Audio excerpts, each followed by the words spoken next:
Tribuners, kembali bersama saya Anissa Handayani Dan juga Feby Adeliana. dalam program Ngobrol, ngobrol di balik balik layar. Tribuners. Di era sosial media ini, kalian pasti udah nggak asing dong lihat bayi yang baru lahir udah difoto dengan berbagai macam gaya menggemaskan. Nah, tapi Kapep tahu nggak sih, nggak semua fotografer itu bisa motret bayi yang baru lahir loh. Betul banget Anissa. Tribuners harus tahu nih di rumah, bayi itu nggak bisa sembarangan difoto karena harus ada trik dan juga tips khususnya, dan ini cuma diketahui oleh mereka yang sudah profesional alias tersertifikasi. Nah, maka dari itu, hari ini sudah ada bersama kita narasumber yang bakal berbagi pengalaman seputar fotografi bayi. Langsung aja kita panggil Neni Yuli Nursari dari Little Kapila. Halo, selamat sore Mbak Neni. Halo, selamat sore. Mbak Neni, bisa Mm-mm. diceritain nggak gimana Little Kapila itu awal mulanya ada dan sejak kapan? Terus basecampnya tuh di mana sih?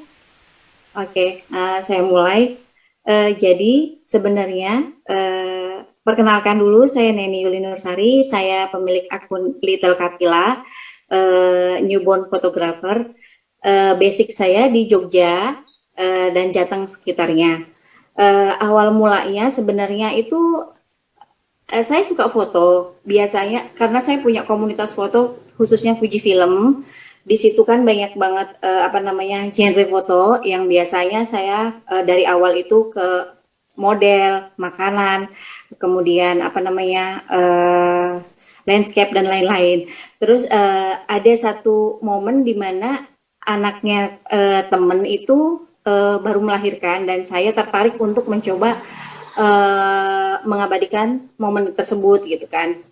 Dan alhamdulillahnya sebelum terjun di situ saya menemukan komunitas fotografer newborn fotografer Indonesia yang disebut NPI, dan di situ saya masuk. Di situ banyak belajar otodidak dulu dan bagaimana sih apa namanya menangani bayi dan menangani bayi dengan aman dan yang pastinya nyaman gitu loh untuk mereka.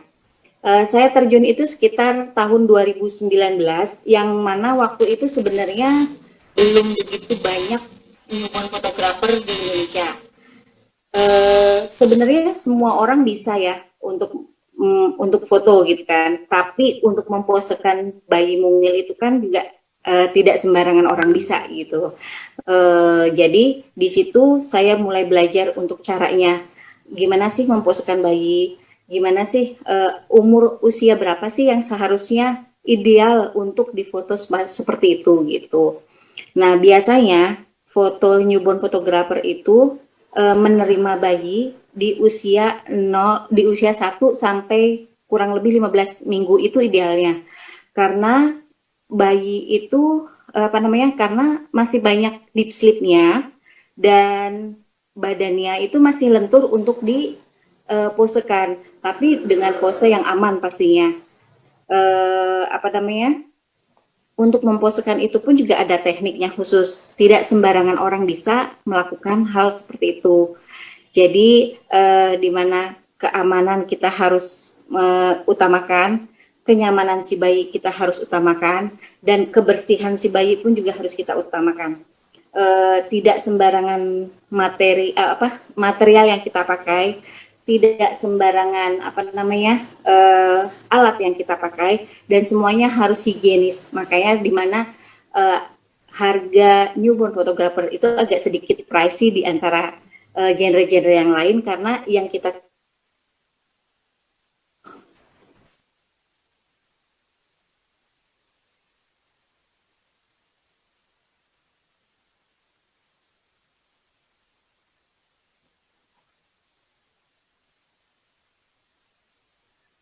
Halo. ya. Ya, mohon maaf Mbak Neni, tadi sepertinya suaranya terputus. Oke. Ya, Mbak, Oh, tadi seperti yang Mbak Neni sampaikan juga bahwa tidak sembarangan gitu ya Mbak ya. iya, Dari segi betul. materialnya juga, kemudian kebersihannya, triknya. Nah, itu mungkin bisa disampaikan seperti apa sih Mbak? Karena mungkin untuk orang tua baru masih belum mengerti. Oh gitu.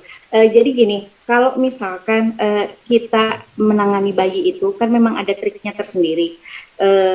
kita harus bisa apa namanya menguasai teknik-teknik dasar anatomi bayi dulu nih, teknik-teknik dasar. Terus cara memposekan itu rata-rata yang diposekan adalah pose saat mereka ada di dalam rahim. Jadi mungkin bagi orang awam atau misalkan mungkin bagi para eyang, simbah keluarga yang lain-lain itu biasanya kan protes karena kok bayi diginiin sih, kok bayi digituin sih, itu kan masih bayi banget itu. Padahal justru dengan wrapping apa dengan bedong yang seperti itu, yang seperti telur itu sebenarnya justru lebih bayi merasa sangat nyaman karena dia merasa sama seperti waktu ada di perut sang ibu gitu. Jadi tidak untuk trik dan untuk trik, kalau untuk triknya sebenarnya yang penting bayi itu nyaman dan tidak ada benda keras di sekitarnya. Misalkan kalau memang ia ada hal di mana kita butuhkan, biasanya main di ganjel apa ya, ganjel busa, ganjel apa namanya, sesuatu yang empuk gitu agar tetap kita utamakan kenyamanan gitu. Iya, Anissa, pantesan kadang kita suka lihat tuh bayi lucu-lucu banget di Instagram ya. Zaman sekarang tuh kayaknya sudah cukup booming gitu ya, Mbak? Iya, sekarang sebenarnya gini, tidak untuk newborn fotografer sendiri tidak ada regulasi yang paten ya Mbak ya untuk untuk melakukan hal ini gitu kan. Karena apa namanya tidak semua orang itu pasti bisa foto, pasti bisa motret, cuma belum tentu bisa untuk memposekan. Cuma kadang oh ya, nakes pun sendiri juga sebenarnya tidak bisa, bukan tidak bisa, tidak ada apa namanya, tidak ada pelajaran khusus untuk memposekan bayi tersebut gitu kan. Cuma kadang sekarang banyak sekali karena ini adalah bisnis yang menjanjikan, jadi banyak sekali sekarang newborn fotografer baru yang akhirnya terjun tanpa melihat keselamatan dan kenyamanan sang bayi gitu. Sebenarnya itu yang diperhatikan sih untuk para calon klien gitu kan.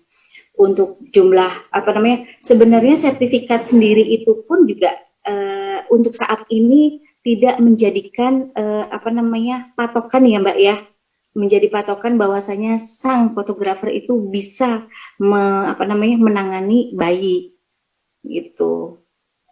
Nah, Mbak, bisa diceritain nggak sih pengalaman selama menjadi fotografer bayi ini? Pasti kan ada pengalaman menarik gitu ya. Ada Iya, yang mungkin orang menyenangkan, tuanya, betul. Mungkin betul. ada orang tuanya juga yang tidak bersedia nih anaknya begini-gini ya. Atau Iya, mungkin orang tua bisa dibilang eyang lah ya, seperti itu. Ya, betul.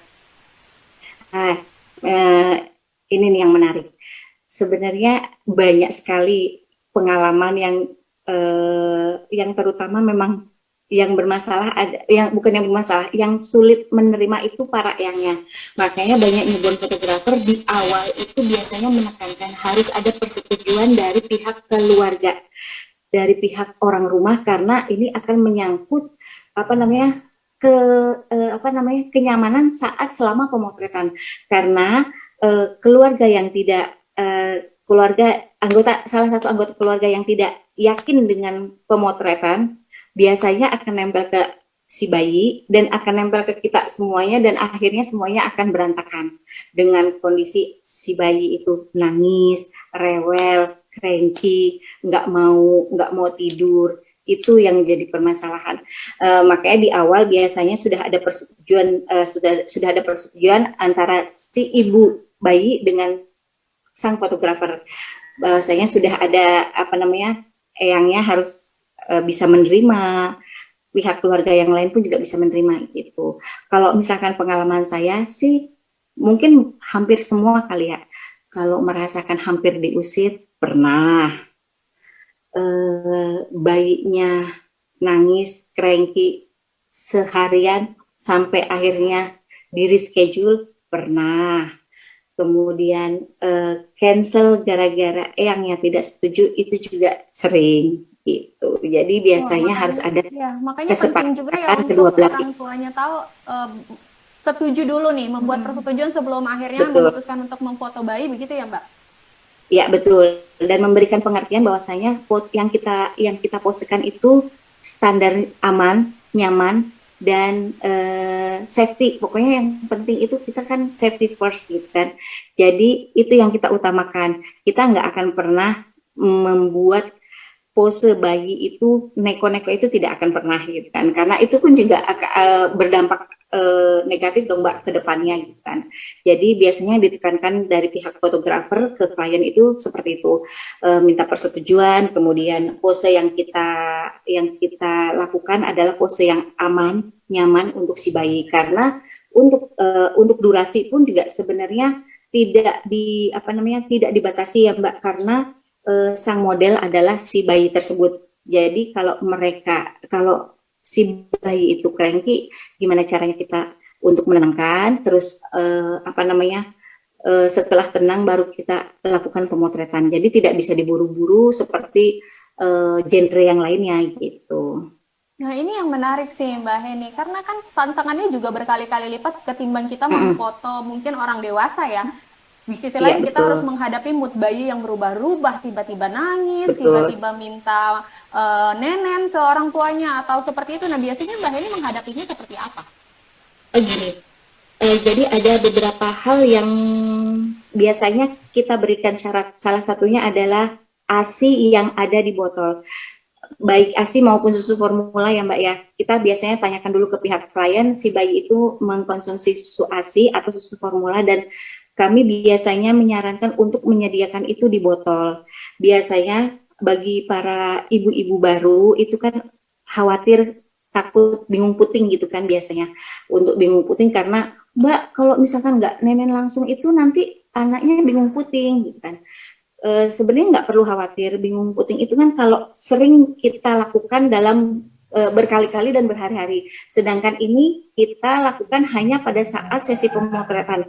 Gunanya adalah agar si bayi itu tidak overstimulus terhadap tangan antara ibu dan sang fotografer. Biasanya kalau misalkan overstimulus terhadap bayi, bayi pun juga akan cranky kan, merasa capek gitu loh. Dipindah lagi ke ibunya untuk menyusui, terus balik setelah tenang baru dibalikan ke kita untuk diposekan, kemudian nangis lagi dibalikan lagi. Kalau kayak gitu terus nanti akan terjadi overstimulus, dan itu akan membuat bayi tidak nyaman pada saat pemotretan. Maka dari itu biasanya kami menyarankan untuk menyediakan beberapa mili botol ASI ataupun sufor pada saat pemotretan gitu. Nah, ini kan berarti persiapannya Mm-mm. lebih ribet dan lebih lama ya daripada memoto model yang biasa. Nah, kira-kira itu Uh, durasinya pernah paling lama tuh berapa ya, Mbak? Berapa lama? uh, Kalau durasi itu tergantung paket yang biasanya di apa namanya di booking sama klien ya Mbak. Misalkan kan biasanya setiap newborn fotografer itu punya beberapa pilihan paket yang terdiri pose, jumlah tema itu menentukan dari durasinya. Tetapi tidak memungkiri ketika pada kenyataannya ketika kita di lapangan, misal si ibu klien meminta paket tertinggi yang mana berarti kan posenya banyak, temanya banyak. Tapi anaknya tidak, si bayi itu tidak kondusif untuk difoto pada hari itu, atau misalkan kecapean. Biasanya kita dengan senang, bukan dengan senang, dengan harus legowo untuk mendowngrade paket yang sudah di booking oleh pihak klien gitu. Itu sebenarnya nggak masalah sebenarnya. Cuma terkadang ada beberapa klien yang memaksakan kehendak atas paket yang sudah disetujui, yang sudah di booking gitu. Padahal terkadang kami yang sebagai newborn fotografer agak sedikit kasihan sih ketika misalkan sang anak sebenarnya tidak apa namanya, tidak siap untuk bukan tidak siap, sudah capek, tapi orang tua masih memaksakan untuk tetap melakukan apa namanya tutup melakukan full tema yang sudah di booking gitu. Berarti tidak mudah juga ya Anissa Betul. ya. Tadi seperti kisahnya juga Mbak Heni sempat diusir juga ya Mbak ya sama mungkin orang tua yang belum paham tentang kesepakatan melaksanakan Betul. foto bayi dan lain-lain. Jadi harus benar-benar dikasih pengertian orang tuanya Betul. ya. Persiapannya harus matang begitu ya Mbak? Iya, betul. Jadi di awal itu makanya sekali lagi saya biasanya menekankan untuk para klien itu booking jauh-jauh hari, jauh-jauh bulan sebelum hari H, karena biasanya nanti ada eh, edukasi di awal atau misalkan mempersiapkan segalanya, biar nggak kaget gitu untuk pada saat hari H-nya kami datang itu semuanya sudah oke gitu. Oke. Anissa, tapi Mbak Heni, aku masih cukup penasaran nih karena selain tadi dari teknis, untuk alatnya sendiri gimana? Mm-mm. Kameranya yang dipakai untuk kita foto objek, misalnya orang dewasa, itu berbeda nggak sih dengan kita foto bayi? Hmm? Untuk dari segi Sama aja kameranya ya kok Mbak, ada benar. perbedaan nggak? Segi untuk segi nggak ada, untuk segi kamera itu sebenarnya sama, mau apa namanya, mau DSLR atau mau yang tipe kecil nggak masalah. Dan untuk lampu yang kita pakai pun juga modeling lamp itu juga nggak masalah sebenarnya. Cuma itu juga yang harus di apa namanya, harus diedukasi juga kepada beberapa klien biasanya yang agak sedikit tidak menerima. Misalkan Mbak, kalau pakai blitz itu atau pakai lampu yang terang itu apakah tidak bermasalah terhadap mata bayi gitu kan? Sebenarnya tidak ada penelitian yang menyatakan bahwasanya blitz itu Halo? membutakan Ya, mohon mata maaf Mbak bayi, itu Heni, tidak suaranya ada. terputus. Satu. Yang kedua, pada saat pemotretan hampir selukan melek gitu. Jadi sebenarnya semuanya aman. Untuk hairnya itu sendiri sama seperti apa namanya? Halo ya, halo, ya Mbak. Ya, ya Mbak. Ya, silakan Jadi lanjut. untuk gearnya itu sendiri sebenarnya sama kok dengan genre fotografer yang lainnya.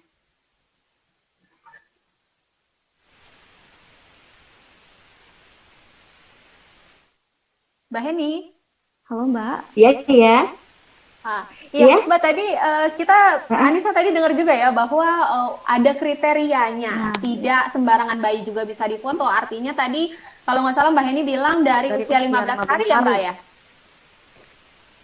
Dari usia biasanya dari 1 sampai 15 hari itu usia ideal ya Mbak.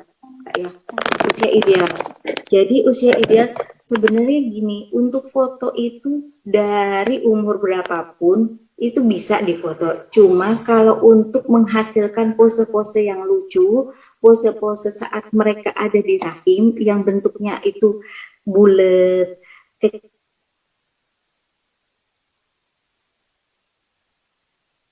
kecil, itu biasa idealnya di usia 1 sampai, sebenarnya tidak ada kepastian umur, tapi di usia itu deep sleep bayi itu masih sangat banyak.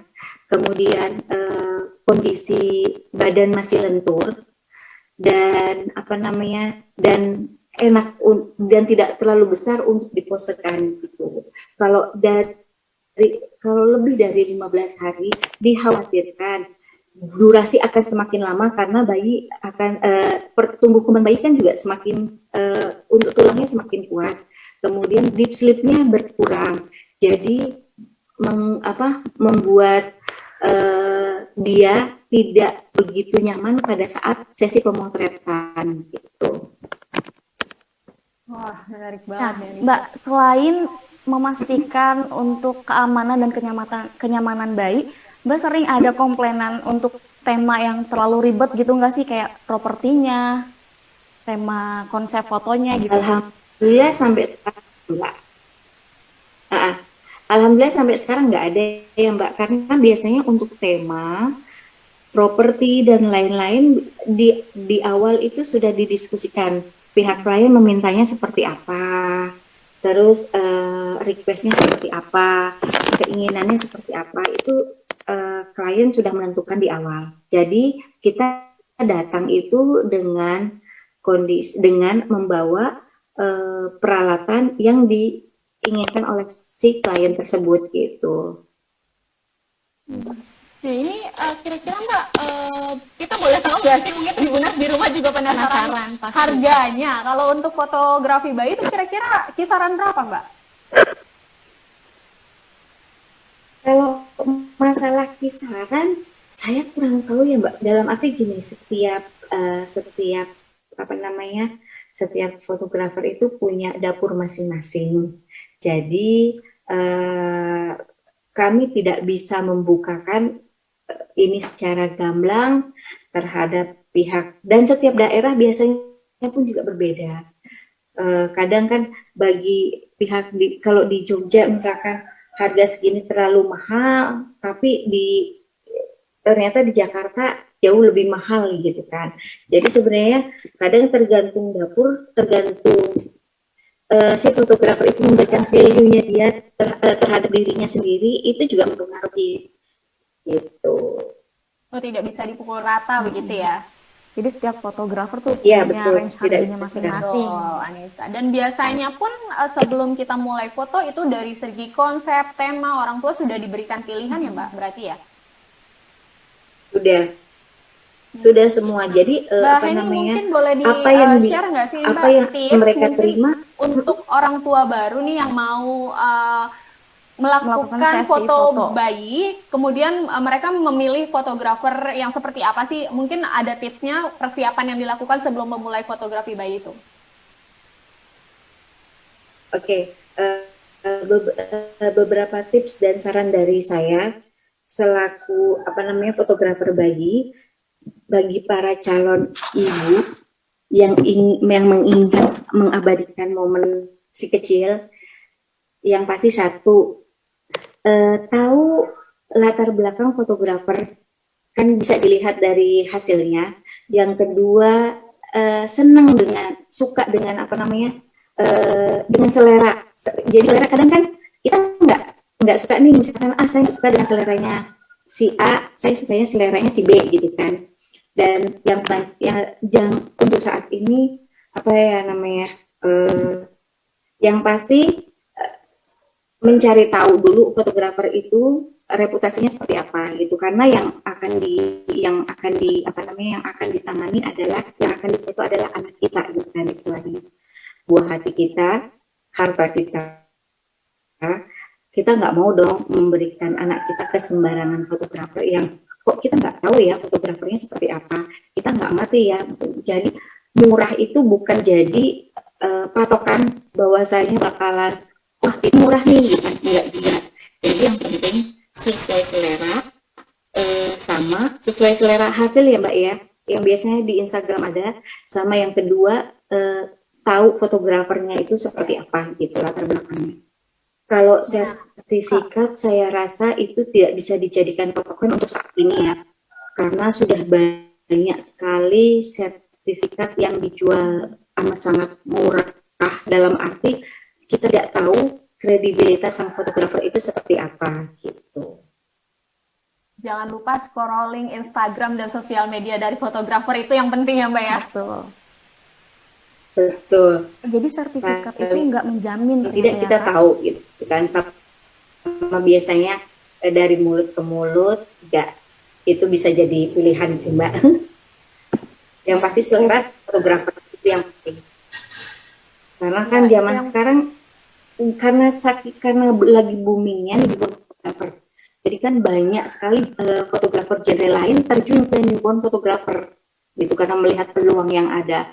Tapi sangat disayangkan banyak sekali beberapa newborn fotografer yang kok agak sedikit ini ya gitu kan, agak sedikit agak sedikit keliru gitu loh, ada sedikit keliru gitu. Tapi balik lagi itu ke kliennya masing-masing, kita juga nggak bisa menegur satu-satu setiap newborn fotografer. Cuma kan pada akhirnya kita nanti akan teman-teman nih yang seprofesi kan yang akan mendapatkan mencoreng nama baik teman-teman yang lain gitu. Kalau misalkan itu saran saya sih bagi yang ingin terjun ke newborn fotografer, silahkan pelajari lagi dan lagi gitu. Sertifikat itu juga sebenarnya tidak menjadikan patokan, tapi paling tidak sertifikat itu bisa menambal apa-apa yang kita belum bisa gitu. Iya, Mbak Heni menarik sekali, namun sayang sekali bahwa waktu kita Waktunya sudah sudah habis. habis. Mudah-mudahan nanti Oke, kita bisa bertemu di nggak lain apa-apa. kesempatan, Mbak Heni. Terima kasih banyak Senang sudah bisa. bergabung dengan Tribun ber- Jakarta. Terima kasih juga sudah berbagi Oke, pengalaman menariknya ya Mbak ya. oke. Gimana, Anissa? Baik. Wah, jadi ada pengetahuan baru nih ya. Jadi pengen apa nih? Pengen Pengen cepet-cepet punya gak sih? baby?